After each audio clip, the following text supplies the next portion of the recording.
settled in. Dora Ivory has a few opening comments. Good afternoon again for those of you who joined us for the second session of the 2019 Candidates Forum. We're getting ready to start the Mayoral Candidates Forum for the Village of Park Forest, and I'd like to introduce them first. At my far right is May Brandon. Sitting next to her is Mr. Jerome Brown, and to my immediate right is Mr. Jonathan Vanderbilt. We're going to start with the statements, but before we do that, I want to introduce our moderator again for the Mayoral Trustee Campaign Forum, and her name is Ms. Erin Roeper. She's the former president of the Homewood Flossmoor League of Women Voters, and she's currently one of the vice presidents for the state office for the state of Illinois League of Women Voters. Welcome. Thank you, Dora.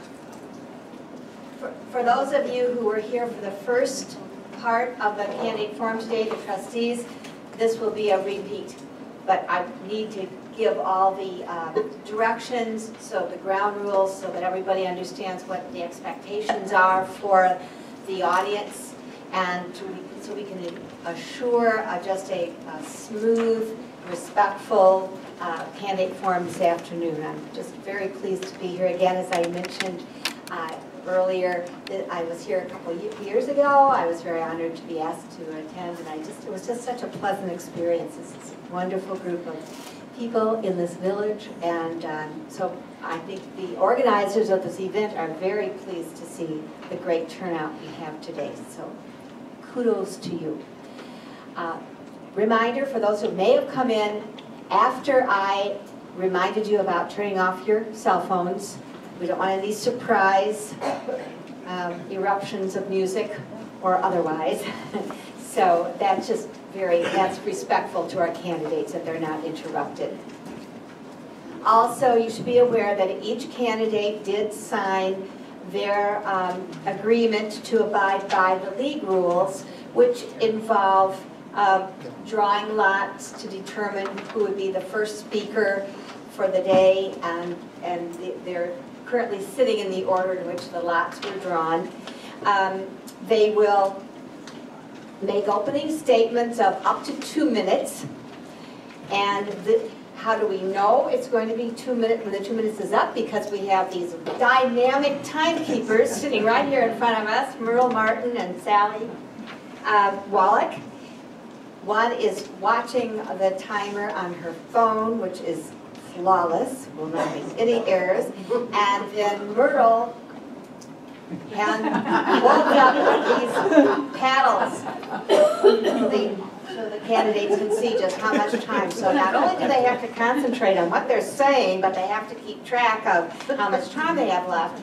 And if that stop sign goes up, then they finish whatever sentence you're in the middle of, just as long as it is not a paragraph long.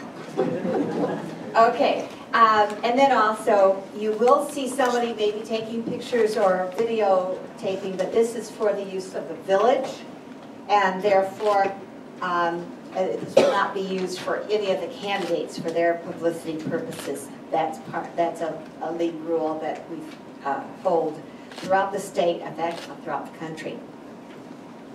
I think without further ado, we'll get started. And Ms. Brown, would you like to give your opening statement? We're not married. We're not married. I apologize. Brandon. That's what We are. After that, there's no similarity in those last names. Sorry. That's quite all right. First of all, I'd like to thank the League of Women Voters, Park Forest area, and the Non-Partisan Committee of Park Forest for conducting this forum. It's very nice that this tradition continues to go on. When you see, as time goes on, things really change a lot. But it's nice to still have some aspects of tradition that are really good for us as citizens. And I think this is an opportunity that you have to talk to us and get to know us. I'm not going to read my statement. It's printed in your brochure, but I've served as your trustee for the last 15 years. And so I think that experience in and of itself is one of the things that I want to focus on. This is a time of transition in our village. We've had a mayor who is retiring, who's been our mayor for 20 years. And that's a big jump. So we need to have a leader with experience who's ready to go on and not just continue, but we want Park Forest to continue to be the village that we all want to live in. We want it to be the village that holds the respect that it has held throughout the Southland area and maintain some of the rich traditions that it has all at the same time. So I welcome your questions and look forward to interacting with you. Thank you, Ms. Brandon. Mr. Brown. Hey, hello, how's everyone doing? First of all, I'd like to thank my God and Savior. Try to start everything off with that. 10, 11 years ago, I chose Park Forest to move my family here. And a year and a half after that, I had a son named Dash, and pretty much everybody know him. I've been in the corporate, commercial business, and then I went into the nonprofit organization. So with this wide variety of experiences that I have, which is corporate and non-for-profit, I know I bring a lot to the table. I have worked for non-for-profits as far as dealing with at-risk kids, and I think that that will play a big role here in Park Forest. I'm involved 100% with our youth. I'm a coach here in Park Forest for the basketball team, and my son also plays football. I'm also a job developer. I work for a non-for-profit organization that helps low-income, no-income people back into the workforce, even people who have been in prison, because I think everybody needs a second chance, and besides them needing a second chance, we provide a situation where they could take care of them and their families and not return to prison. Any organization that I become a part of, I'm a full-fledged member. I don't quit. I participate in all the organizations, all the liaisons, commissions that I've been appointed to as a trustee. I'm helping from beginning to end, and I put all of my efforts and bring new ideas. We have had a mayor for the last 20 years, and I think that it's basically time for change. We always want to improve ourselves. People from Nike to Lexus and Mercedes and any entity that you could think of, it's always a good thing for change. So that's what I'll be bringing to you, change. But I do not want to do this by myself. I would like the participation of this community that has helped guide me in my career and my personal being thus far. Thank you. Thank you, Mr. Brown. Mr. Vanderbilt. I'd like to say thank you to the League of Women Voters and the Non-Partisan Committee of Park Forest for hosting this event, and many more to keep the voters engaged. Martin Luther King once said, "The ultimate measure of a person is not where he stands in the moment of comfort and convenience, but where he stands at the times of challenge and controversy." My boys are fifth-generation Park Foresters, and this all started when my great-uncle Elio Karate, a World War II tank operator, was looking for a place to raise his family after the war. Like many of the original Park Forester residents, the story of heroism and courage and overcoming great odds to start a family in Park Forest. We have a historical museum that is forced on the outside of our boundaries of town. One of the first things I would like to do is bring that historical museum into downtown Park Forest. And not only that, but expand it to include a veterans exhibit to tell the story of the veterans of Park Forest and tell the story of African American soldiers and the odds to overcome racism in one's country. Just like the Medal of Congressional Honor hero we have here in Park Forest to tell his story and many others. I would also, my family has seen the deterioration of the housing stock firsthand in Park Forest, being a fourth-generation Park Forester. As mayor, I would like to create a neighborhood redevelopment initiative, incentivizing developers and potential homeowners to improve the quality of homes and to decrease the vacant homes within the community. Furthermore, I'd like to start a volunteer code enforcement program to save taxpayers money. I also attended Huth Middle School and Rich East High School. I was nominated Mr. Rich East in 2002, and I have never taken that lightly, but with pride and diligence to preserve the green and gold. Our community now more than ever needs that. My wife also attended Talala, Creekmoney Middle School and High School. We both have lived in Bloom and Rich Townships. We understand the struggles that it has to have 5 different school districts in town. And that is why, as trustee, I was able to get the Park Forge Village Board to agree to start an education commission. As mayor, I would grow that commission beyond the board level to include elected officials, district representatives, and grant writers within the community to start to create a plan, a career pathway collaboration for our youth and young adults. I would also like to air access. Oh, thank you.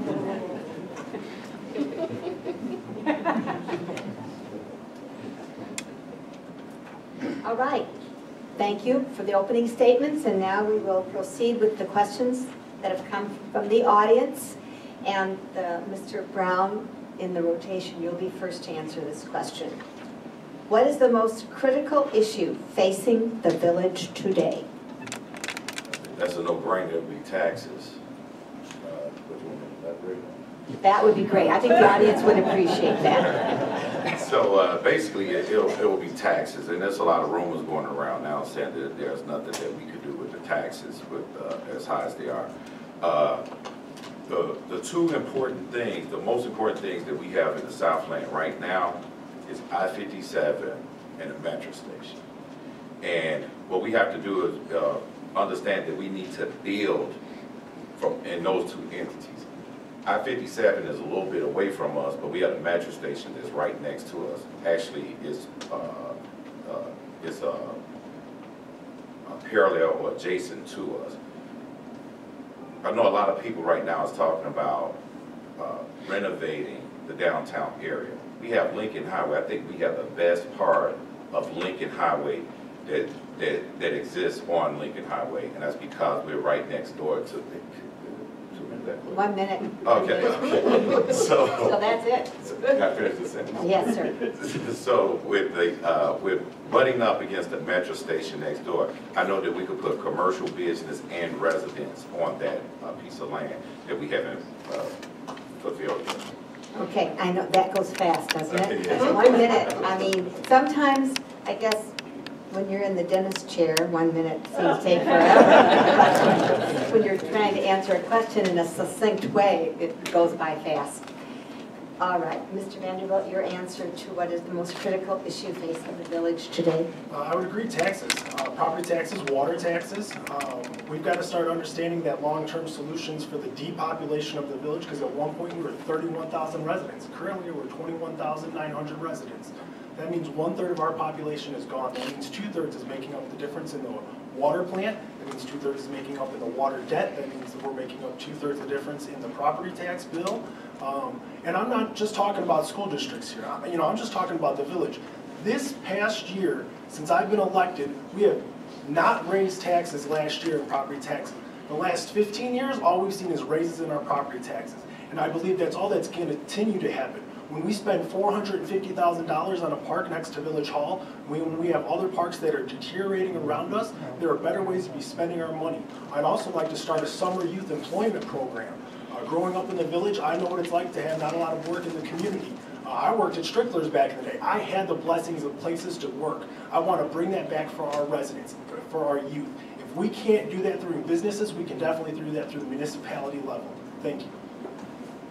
Ms. Brandon. Thank you.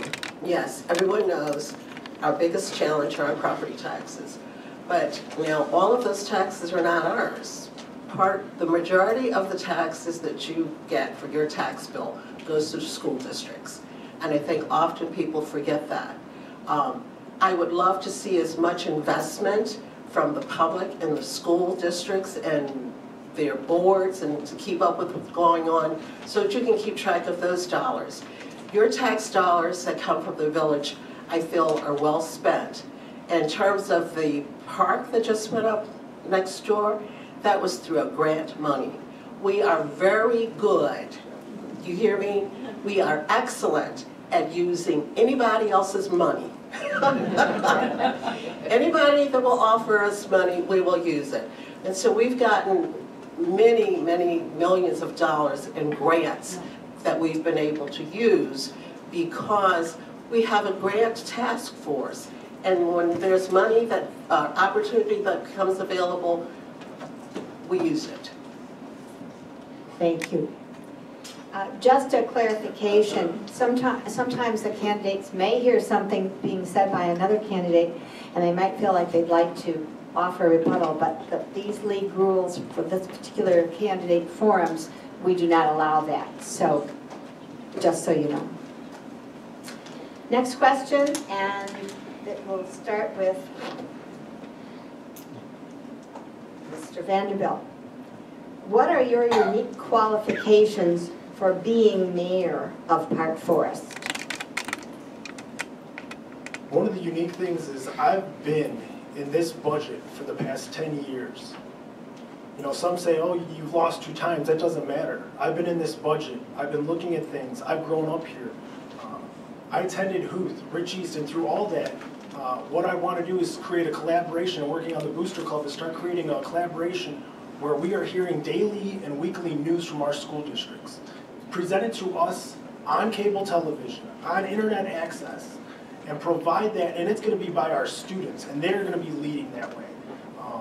I love when I go back to East now and I see some of the very people that taught me there, and the ones that graduated with, and working with these communities of school districts. I understand because my wife went through them, I went through them, and I grew up with the school district's principals and assistant principals. I have the best understanding to work in the best level where I'm already working with the youth.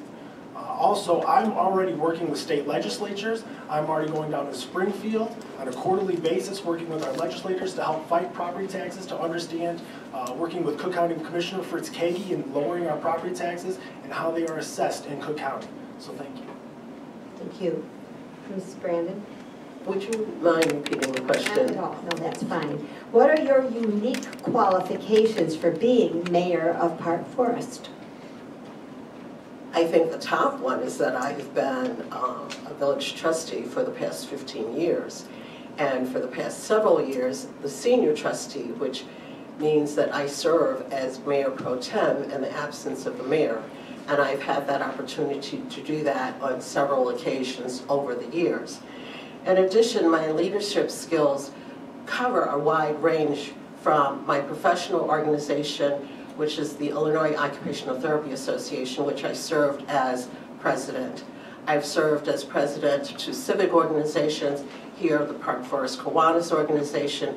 I've served as the lay leader for the church which I attend, which is Faith United Protestant Church. So over the years, since the 67 years that I've lived here in the village of Park Forest, I have provided public service through the use of my leadership skills. Thank you. Mr. Brown? Can you repeat it one more time? Yes, sir. What are your unique qualifications for being mayor of Park Forest? Kind of touched on it before. The unique situation that I have is I don't think that we could fix problems in the household all the time. You have to go outside of the household to fix problems. For instance, if you were trying to repair something at home, you need a hammer, nail, and things of that nature. You have to go outside the house. I do a lot of work inside this village as far as helping kids that probably live in poverty, where I help pay their fees for activities and things of that nature and mentoring them. But we're dealing with businesses on a day-to-day basis. I don't deal with businesses once a month or anything like that. I deal with businesses on a day-to-day basis. I know that I could bring jobs. The company that I worked for at one time, we were responsible for hiring 500 people in the village of Park Forest. On the south suburbs, I think we're about at 1,200. And this is over the last, 5 or 6 years. I'm now doing an independent thing where I deal with employment for the people, not just in Park Forest, but anywhere in the state of Illinois. So that's part of the reason.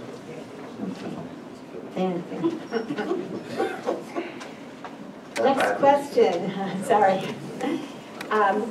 What will you do to attract and keep young people in Park Forest? What will you do to attract and keep young people in Park Forest? All right, let's see here. I think.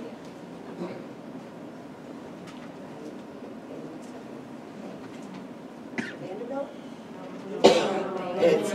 Yeah. I think one of the ways of keeping our young people here in the village of Park Forest is starting with them young, getting them involved in various organizations, be there civic, Rotary, Kiwanis, and other organizations have programs for our youth. And I think that's a good way to get them started through seeing what it is to be involved in public service and to give back to the community and what that feels like to reap that benefit. When kids grow up that way, then I think they'll stay in the village. We also need to have a reason for them to stay beyond that. But part of that is having activities that are directed towards the young people and not just the older people. So it's going to take a multi-level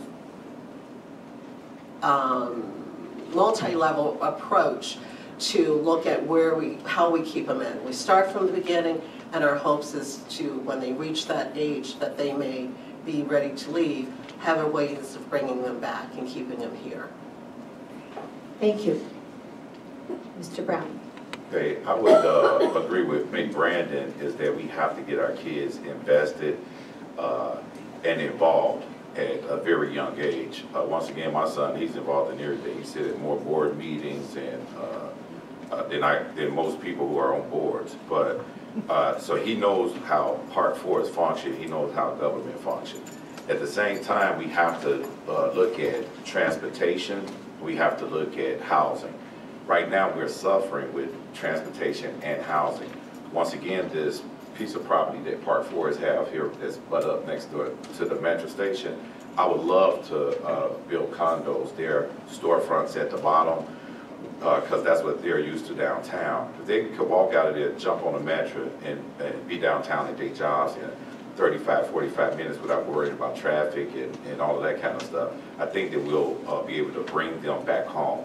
Once again, the stores that's would be downstairs from their property. You're looking at places to sit down and have dinner, clothes to be cleaned, and like coffee, silk places and things of that nature. All right, thank you. Mr. Vanderbilt? The question is, what would you do to attract and keep young people in Park Forest? You know, I'd like to really just think of the strengthening the education within our communities. What I'm hearing from a lot of our residents is they're afraid of the school districts and they don't want to send their kids there. Well, that's not positive for all of us. We've got to start fostering that positive relationship, working together, and that's why I want to really see that Education Commission expand and grow. That's one of the things I'd like to do. The other one is I'd like to start a summer employment program for our youth, ages 16 and up, and really we are already doing that for a national organization. There's no reason that we can't be starting to do that for our youth in the community to mirror the program that we're doing with the National Civic Leadership or the National NCC. And I just want to mirror that organization and what they're doing. I also believe wholly, I grew up playing Little League Baseball, little PF Wings, Park Forest Kings, all the soccer clubs, basketball. There's no reason that we can't be fostering a better relationship with the Park Forest Hurricanes, the Park Forest Pride, Park Forest Baseball. It's great to have quality sports, and we need to have facilities that are going to match the needs of our residents and our youth, specifically some of the buildings we have. Thank you. Thank you. All right, next question. What organizations would you join or support to bolster the village's position in the south suburbs? What organizations would you join or support to bolster the village's position in the south suburbs? Mr. Brown? Two of the top, well, let me give those to one of them, the Kiwanis, which I'm already a part of. I want to give a shout out to the Kiwanis.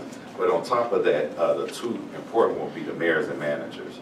And that's something for the south suburbs where all of us get together, come up with ideas, and we give a plan on what 1-year plan, 5-year plan into the future. The other one will be the Black Mayor's Caucus. Where we're at, where our village is located, should I say, we have the minority is, well, in the south suburbs, period. We have about 60–65% of black population. I think that we have to be a part of that, the Black Caucus, so we could get whatever grants, whatever knowledge or whatever is being built at that time. So me being a part of that will basically help us advance into the future. Thank you. Mr. Vanderbilt. The South Suburban Mayors Managers Association and Metropolitan Mayors Caucus are things that as a mayor of Park Forest you should be doing no matter what. So to say that you'd be a part of those organizations, that's just something that you should already want to be a part of and should be a part of as soon as you get elected mayor. And that's already something that I'm doing. I'm already going to the South Suburban Mayors Managers Association meetings, being part of the Metropolitan Mayors Caucus's meetings, going to the Environmental Commission, learning about how there's going to be adapting world, and especially with the climate change and the resiliency plan that the village is going to be putting forth. I'm already working with South Suburban Mayors Managers Association to hopefully create a far South Suburban Airport patrol group for our youth.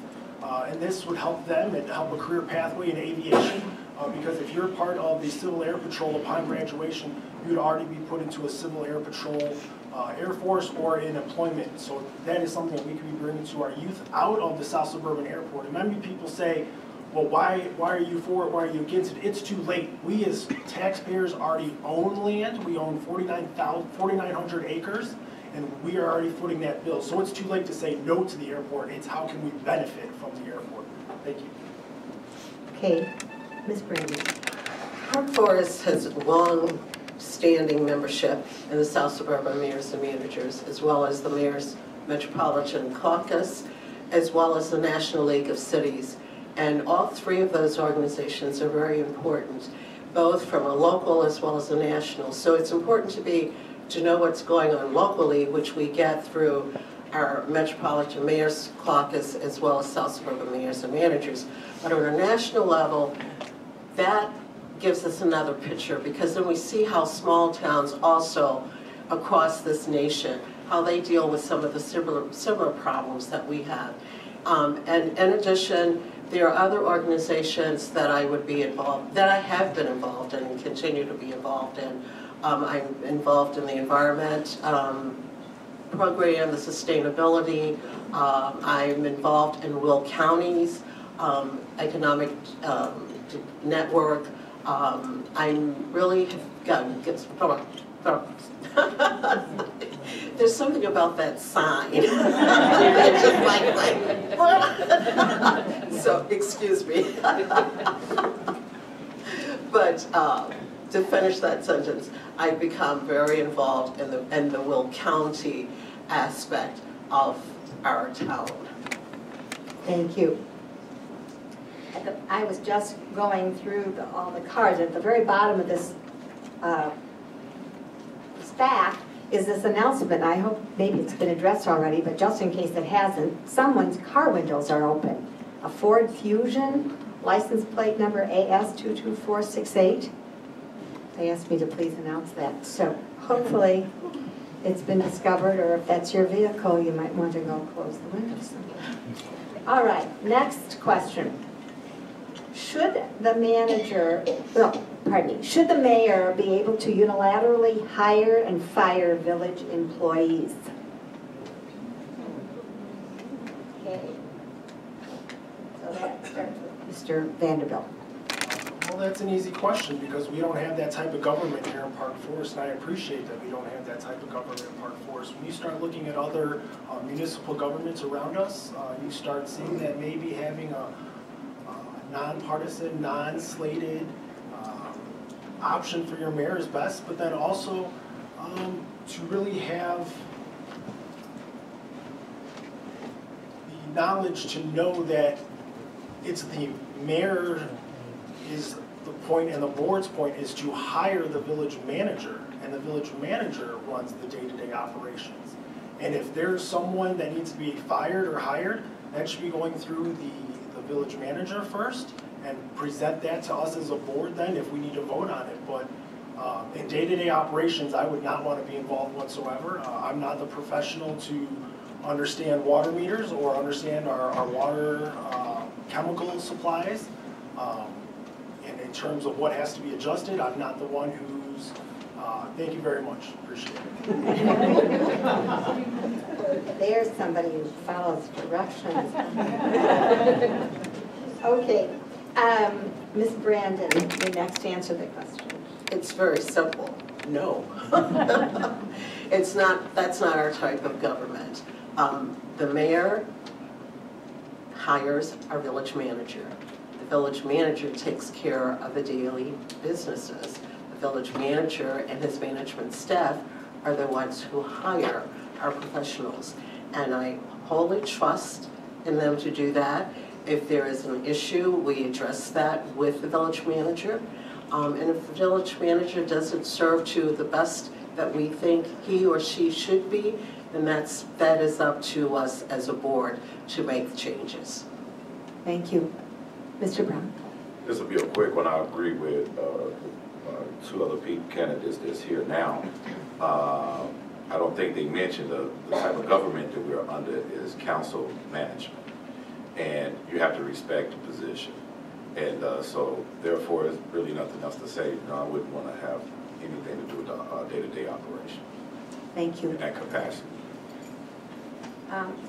Just received this word that our fourth candidate for mayor, Ms. Renee Hawthorne, is in the hospital.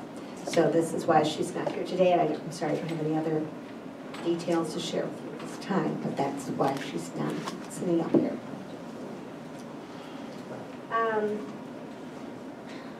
Next question, what is your vision of Park Forest for the next 4 years? Your vision for Park Forest for the next 4 years. And I think we're beginning with Ms. Brandon.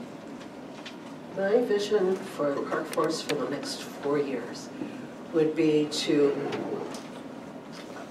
work with our legislators and looking at ways that we can make adjustments with our property taxes, which is a big issue for us. We have many properties, many ideal places for businesses and industries, but the property tax becomes an issue when we have someone who comes to look at that property and present their idea to us. The taxes are a big issue. My other vision is that to see Park Forest as being a hub for small business. I think we're perfect for that. And one of my goals would be to work together and see if we can't pull some of our home businesses out and bring them forward, even venture to experiment with pop-up businesses, which would give home businesses an opportunity to see how it works, but to strengthen the network of our small businesses, make that stronger, and create so that we, as a downtown area, become a hub for small business. Thank you. Mr. Brown. Could you repeat the question? The question is, what is your vision of Park Forest for the next 4 years? Okay. So for the next 4 years, I could even condense that a little bit. The first 100 days, what I'll be looking at is rebuilding our Lincoln Highway and our Western Avenue. With the downtown area, I wouldn't want to try to bring business, well, it'll be business, but I would like to turn that into, and I mentioned this 4 years ago, to an entertainment district. We have 2 art galleries, we have a live theater, we would like to open back up the movie theater.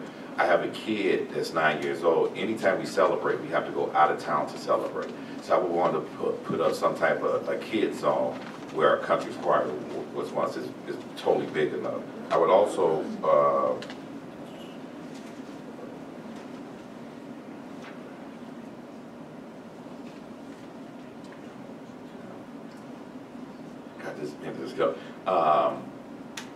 we have Illinois enterprise zones. This is where some of the monies that will be coming from to help, it helps areas that are impoverished to help be able to fund these projects that I will be working on. Mr. Vanderbilt? Thriving educational neighborhood schools. A steak and shake where I can go sit down with my family on Lincoln Highway in a coffee house, in a garage where we can have handicap access to the Metro lot on Route 30. I see a downtown with a veterans closet, and not only the veterans closet, but the Park Forest Historical Museum. Not only the museum, but an exhibit to put on display our bravest men and women who came to Park Forest and are still coming to Park Forest because it's a veterans community. And that's what we have to start remembering, people, that it's a veterans community and we are caring for our veterans. I see a small business incubator in downtown Park Forest where we're incentivizing our small businesses. We're seeing a lot of small businesses have a hard time starting off in downtown. And so I'd really like to incentivize them for the first couple of months. And furthermore, incentivize those who are looking to expand from their smaller spaces to go to larger spaces. That first couple of months, I've heard from our business owners that it's very tough for them to get started right away, especially with the less flow of traffic. I see a thriving Sauk Trail, and that's all I have time for. Thank you. Next question. Do you know how many vacant homes the village either owns or maintains? Would you support putting these homes on the market or up for auction in their current condition? Mr. Brown. That's a great question. And one, I don't think that Park Forest, the village, should be in a landlord business. And with saying that, I would like to also add that to get rid of some of the vacant homes that we have, I would be definitely interested in having a resident requirement for our police officers and our fire department. We would grandfather the people that are on the force in the department right now as of today. But for any newcomers that would come in, we would be interested in a resident requirement. That will do a couple things. That will bring, we'll be able to put these houses back on the tax base. You're looking at beautification because they'll be taking care of the homes they live in. And then you're looking at a safety situation. The safety situation with the police living on your block, I don't think people will be breaking in houses or standing around and hanging around. So we're looking at about 80-something employees all together. With that 80-something employees, we're looking at, that's a big stretch in Park Forest on the Cook County and the Will County side, where we could decrease the number of safety problems that we have. Thank you. Mr. Vanderbilt. I don't have the exact number of houses that are vacant right now in front of me. I believe it's around 450 or so, but don't quote me on that one. What I do want to start is the neighborhood redevelopment initiative. And I want to start getting our properties off of the village tax bill. I agree with Jerome that we should not be as much into property management as we are. So I would like to start incentivizing new families and new residents. We have a lot of houses. So the ones that are going to need a lot of work, I would like to have investors and incentivize the investors. One of the things, though, that I'm hearing from a lot of developers are two things. One, with the new sprinkler system requirements and code in the Village of Park Forest, which is a national code, and I appreciate, they're saying that for every $1,000 square feet, they've got to put in, for every $1,000, that's 100 square foot that they have to put in for the sprinkler system. They want, on the other end, if they're going to come in and invest and they have to put the sprinkler system in, they don't want to have to pay the back taxes where it could be $10,000, $15,000, $30,000. So I would actually give that to them as long as they would provide a home ownership requirement for at least 5 years of whom they're going to sell to. Thank you very much. Ms. Brandon. To my knowledge, we don't own any. We have taken down 80 vacant properties. You know, just because a property is vacant doesn't mean that the village owns it. That property could be owned by the bank. That property could be owned by an absentee landlord. It's not necessarily ours. The property becomes our attention when the taxes are not paid. It becomes a hazard to the community, a danger, all of that. So what we look to do is using tools that we have through Cook County and the South Suburban Land Bank and the Cook County Land Bank to take down the demolished properties and then turn those land banks over to, turn the land over to the land banks, so then investors can then take the property and hopefully develop them in a way. If there are homes that, you know, Habitat for Humanity has used some of the homes and rehab them and use them. We put them back into the community with residents. All right, thank you. Here's a question with that. I think we'll get some short answers. Do any of you live in the co-ops? If so, which one? I was currently in Area B and just recently moved to Area J. We were actually looking, my wife and I, at some houses throughout the village. And I'm telling this story because you need to know, because there are going to be a few number of us now that are sitting from the co-op. But at the same time, people think that the co-ops are a bad thing. And you need to understand that the co-ops are what started this town. The co-ops are what are the bread and butter to add to young families to want to grow into our community and take the housing stock that we have. The co-ops are something that is kind of the heartbeat of the center of Park Forest. And to kind of fight them and go against them, that makes no sense at all. I don't know why you want to do that. And so we need to really understand that the co-ops are a part of Park Forest to help us grow the young families into houses. And we need to incentivize them to maybe go from the co-ops to the houses also. And that's kind of where I was at. I was given a co-op at a very, very low rate, and I couldn't pass up a good thing. But you need to know that the co-ops are a building block for our community. Thank you. All right, I was wrong.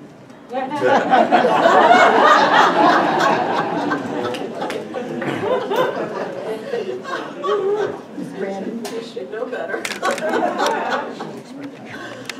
No, currently I do not live in the co-ops. We began in the co-ops, and I consider the co-ops to be the best kept secret in Park Forest. We had an absolutely great time with my kids and the neighborhood and the co-op. It's just really a nice homey togetherness and treasured. But I've also, you reach a point where you need to move past the co-ops. But we also have people that move back into the co-ops after they've gone from home to home. But just to give you a little bit, since I've been here for 67 years, we started in the co-ops, we lived on Allegheny, we lived on Waverly, and now we currently live off of Money Road. So we have been in Cook and Will, and Bloom, and Rich, and Money Townships. So. Thank you. Mr. Brown? No, I do not live in a co-op, so I'm a homeowner. And basically, I could concur with what the two other candidates have said. I think the co-ops are a really special thing in Park Forest. Number one, for beginning families or individuals, I think you can't beat it. And then you look at once your kids grow up and you're considered an empty nester, I think that once again it's an ideal place to live. However, with me being a homeowner, I believe in that theory that the captain goes down with his ship, and like right now with the taxes being astronomical like they are, I suffer with the majority of the people that's in Park Forest. I understand your pain.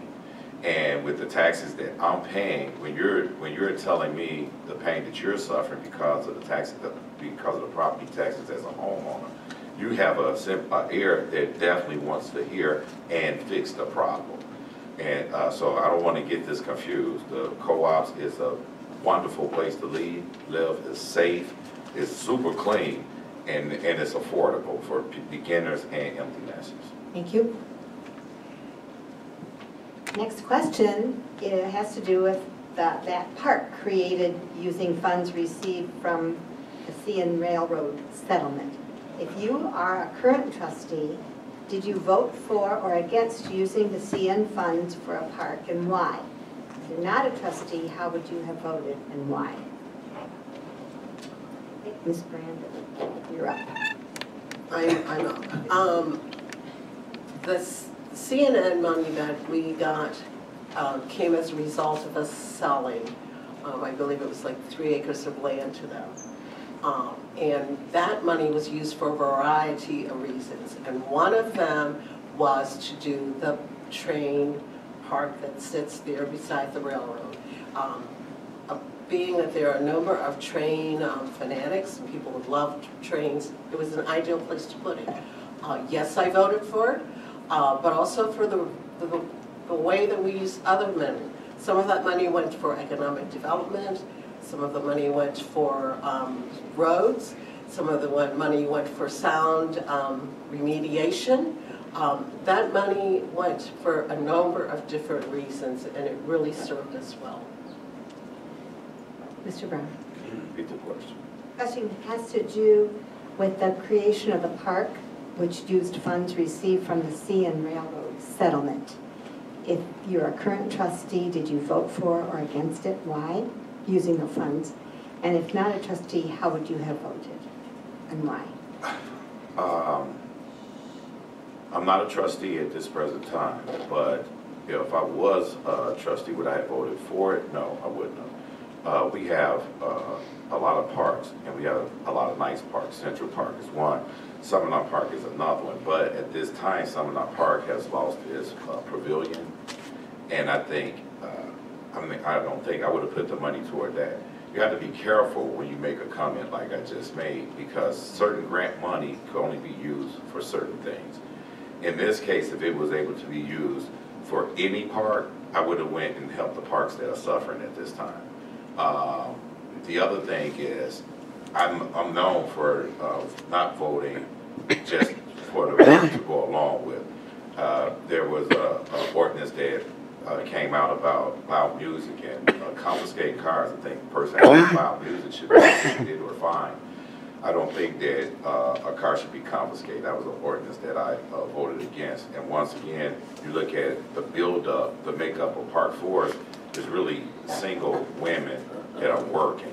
And to confiscate their car because maybe they let someone use it, I think we're putting our citizens, taxpayer, in a worse situation than they already is. Thank you. Mr. Vanderbilt. So the Canadian national money was sound mitigation that the village got and received. So in a way, yes, it was grant money. And I voted no. I was the only one who voted no. We built a $450,000 park that has no economic incentive or benefit for the downtown of Park Forest. And I will never see any incentive that would help the growth of businesses coming to downtown from that open field. What I would have done is I would have used it on some of the other parks, Summernock Park, where we had to take down the pavilion. The pavilion would have been in place now and been able to use for the summer months. And as of right now, it does not look like it will be constructed yet until the summer is over. So with that, that $450,000 would have had a park in place that we already seen crumbling infrastructure and would have rebuilt it. Instead, we spent it on grass, pebble, and some water insulation. And I just shook my head then, and I still shake my head now.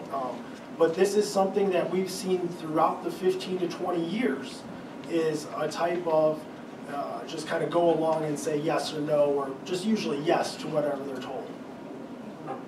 Thank you. Next question. There is a surplus of retail space throughout our region, and consumers tend to buy online more frequently. How would you market, sell, use the available retail space surplus in our community? Mr. Brown? Yes. How would you either market or sell or use the available retail space surplus in our community? Marketing. One of the things, we have to be more inventive than we are now. We're not living in the day of the past. We have to come up with some new ideas. Like I said, right now, if your kid is graduating from kindergarten or he do well in school and you want to celebrate, the closest thing that you have Chuck E. Cheese that's in Matheson, but outside of that, you're looking at going to Odyssey Farm World, and then our limit is basically shopping. Our options are basically shopping. Marketing and coming up with new ideas. No disrespect to Mr. Vanderbilt, but I just couldn't imagine putting another hamburger place in the South region. On Lincoln Highway, we have 2 White Castles, 2 McDonald's, Wendy's. The other one went out of business. On Salt Trail, it's the same thing. We have to come up with some new idea. I like that he wanted to bring a restaurant. I would do something like, we have Buffalo Wild Wings that we could look at. Something that the family could enjoy, something that will bring people who are crazy about sports to the table at one time. So when you're looking at bringing new ideas to the community, that's how you're going to get people interested. Mr. Vanderbilt, how would you market or sell, use the available retail space surplus in our community? Once again, we have to start incentivizing our commercial and business retail, and not just retail, but even light industry and heavy industrial too. when I also talked about the vision of Park Forest, I see Park Forest to be an international shipping hub. When 4Bio Nutrition is going to be up and running, we're going to be shipping powdered supplements to the Chinese. They want American goods. So they're going to be shipping products to the Chinese. We already have a nationally shipping with Vintage Trendy Wines. I would like to see that grow. And so we need more businesses like that with the expansion of the water lines, which I've always been in favor of and kept pushing for, to the southward of our town. We are now going to finally see the tax dollars from Continental Midland, which is now Grati, because they have never been in the boundaries of Park Forest. We have never gotten their tax dollars. So once we start to expand our boundaries to the south, we also have a new industrial zone that we're going to be receiving tax dollars from, and they are also an international shipping company. So thank you. Ms. Brandon. Here's a point of reality. It's not just about Park Forest and expanding development and industry. It is about the Southland region.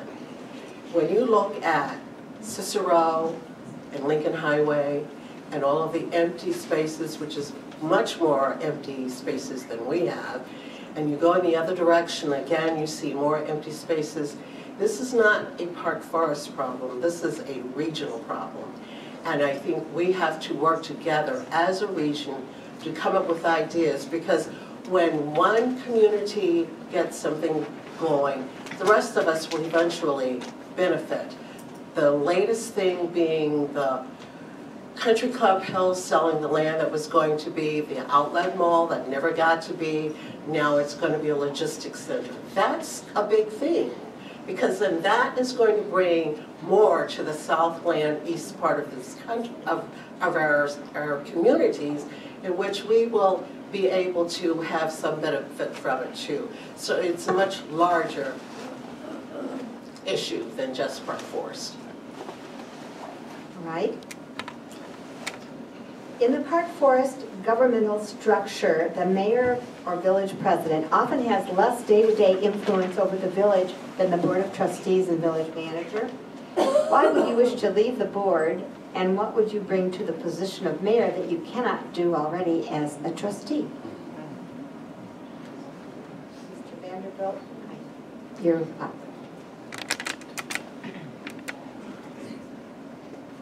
What I would do as mayor is I would continue what the police department is doing with our restorative justice program. I would shrink that. I would help try to strengthen that police department's resolve in seeing restorative justice throughout our youth. Not only that, but having the summer youth employment program.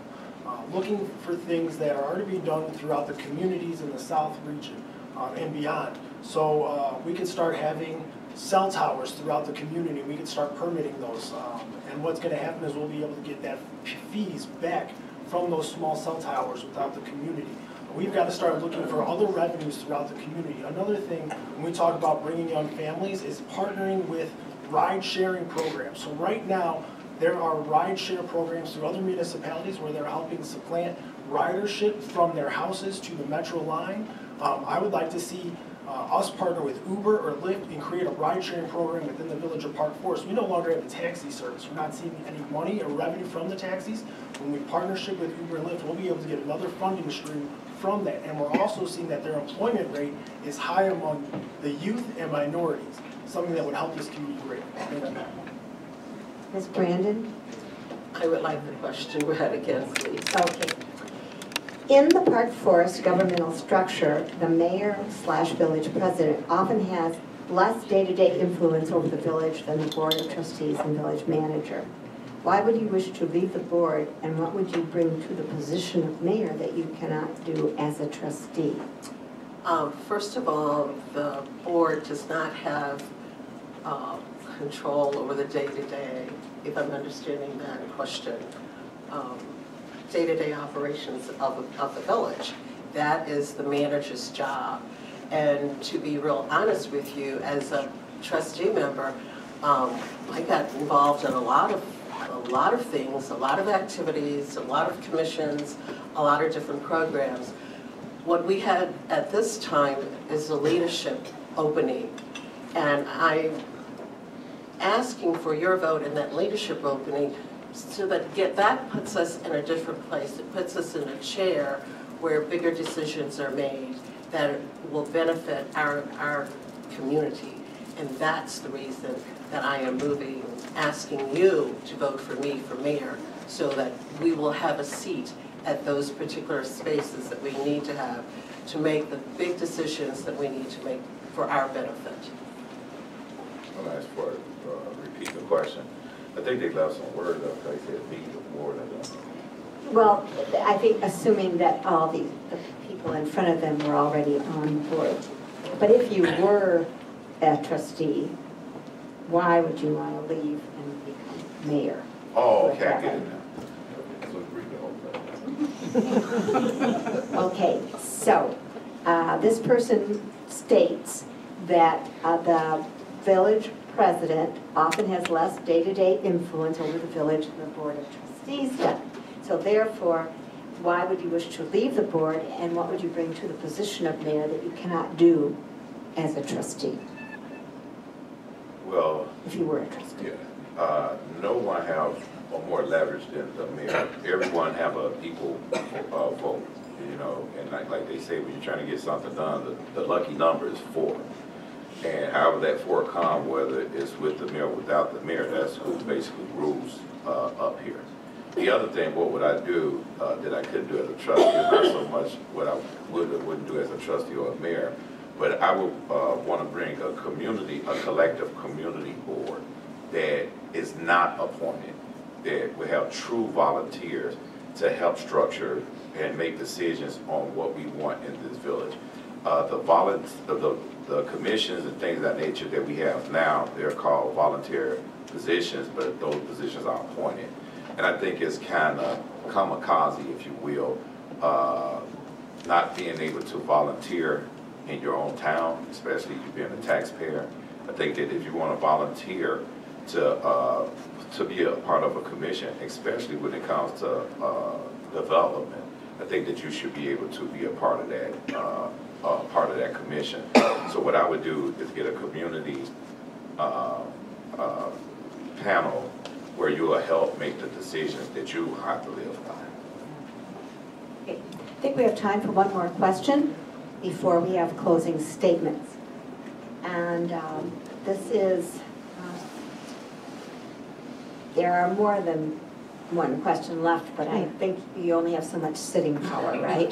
So, is there a budget item that you are particularly interested in pushing, and why?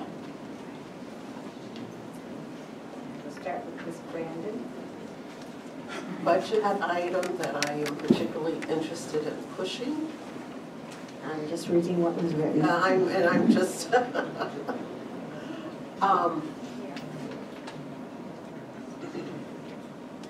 there is no particular budget item that comes to me for pushing. What I push for is that, number one, that we have a sound budget that addresses the needs of this village, that we are using our money wisely, we're being fiscally responsible, as well as transparent. So you can go online and look at the budget and see what's going on. And that's something that I strongly feel that is important, is for us to maintain that transparency. So to say that there's one item over another, the entire budget is important because it's how we will operate, you know, not just today, but tomorrow and the tomorrow after that. Because the budget doesn't stand for one day. The budget is a process, and it's a process by which we work from one day to the next day to the next year. Mr. Brown. Okay, I'll look at this on even a bigger scale, and how we'll deal with that is everyone's complaining about the funding that we do for our education system, which is not the biggest tax-paying body if you look at it individually, because each district have their own bill that they give us. The biggest bill we have is our payroll for Park Forest. Now, when you look at that, dealing with the funding of our schools, we have to get out of this property tax thing that we're doing and focus on income tax to pay for our education system. Now, outside of that, the other thing is the water bill, because I want to help the budgets that each household have.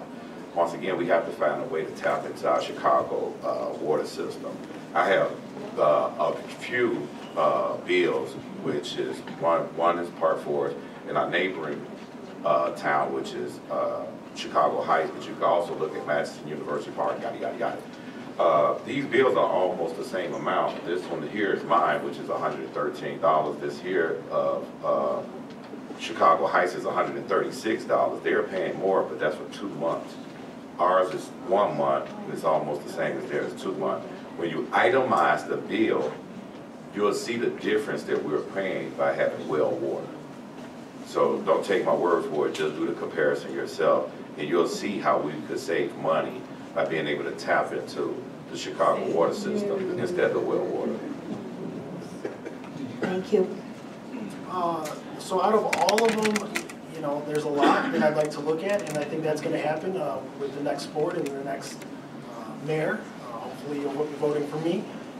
With that, one of the things that I'd really like to look at is the Park Forest Housing Authority. We spent over $25 million within the past 5 years on the Housing Authority. And I fully believe that we need to support those residents who do need that type of support. But at the same time, if all we're doing is taking the money in to help them and then taking the money out, but not providing programs or implementations to help them see upward mobility, that's a problem. And so what I've looked into is starting what's called a Move to Work program. Currently, there's one in the state of Illinois, the Champaign Housing Authority.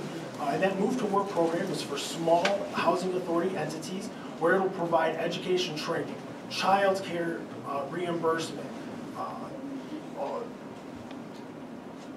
post-secondary placement, and then also career placement. With that $25 million over the past 5 years, there are 39 Move to Work programs within the country, and I would like to have Park Forest be the next one and see that we can promote economic self-sufficiency and see that we have a family income and higher levels of employment for our most at-risk community members of Park Forest. Thank you. So we're at the stage where each candidate has 1 minute to do a closing statement.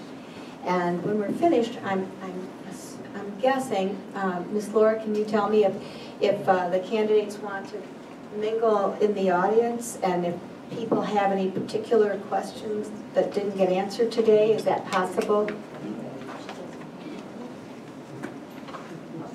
I bet she couldn't hear me. Yeah. That would be all right. So some of the I alluded there are more questions here, but some of them actually were repeats of questions asked earlier. But perhaps you had a particular question that you really want to ask of a particular candidate. If they have time, maybe they'll circulate it. All right, so our closing statements will begin with Mr. Vanderbilt. Depopulation in the village has become a major contribution to many of the village's problems, including high property taxes, increasing water bills. When elected mayor, I will work to decrease the tax burden on residents by implementing multiple cost-saving measures, such as a neighborhood redevelopment initiative, incentivizing commercial and residential developers, along with organizing a volunteer code enforcement program to maintain village pride in our housing stock, sell excess village water to offset rising infrastructure and pension costs, create a public-private partnership with ride-sharing companies for a new funding stream, and allow and tax small wireless facilities collecting permit and regulation fees. I would just like to say, as our former President Barack Obama said on his first acceptance speech night, this is our time to put our people back to work and open the doors for opportunity for our kids, to restore prosperity and promote the cause of peace, to reclaim the American dream and the Park Forest dream, and to reaffirm that fundamental truth that out of many we are one, that while we still breathe, we hope. And while we are met with cynicism and doubts, and those who tell us we can't, we will respond with them, with that timeless creed that sums up the spirit of a people. Yes, we can.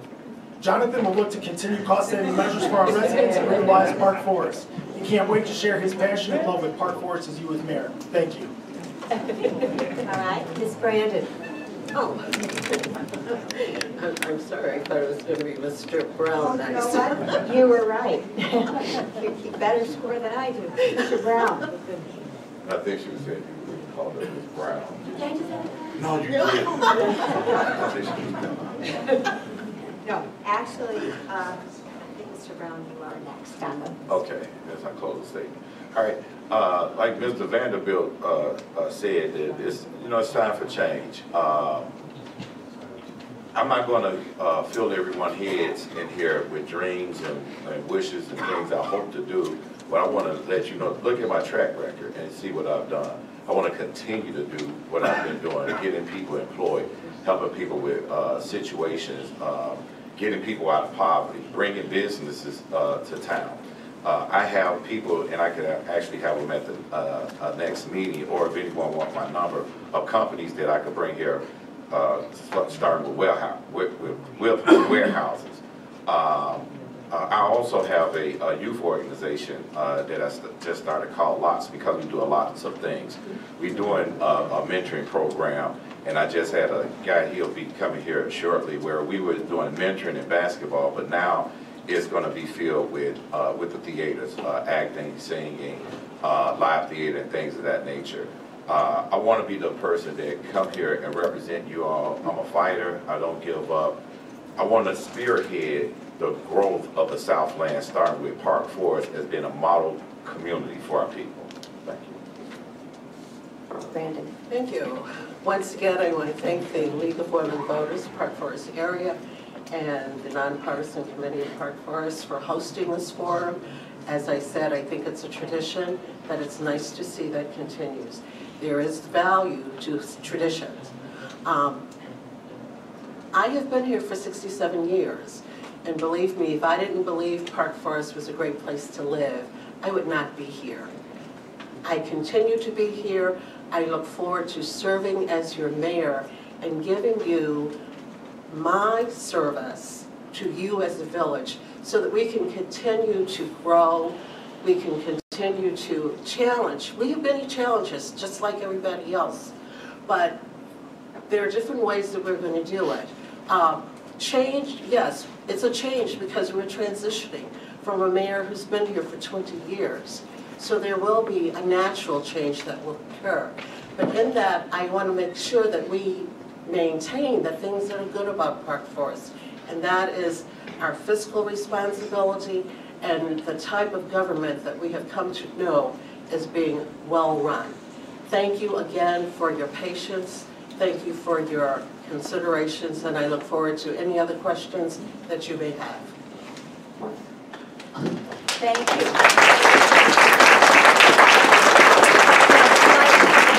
I'd like to thank all of our candidates, both mayoral and trustees, today for participating. We really appreciate your extremely respectful attention during both forums. And don't forget to vote on April 2nd. Thank you.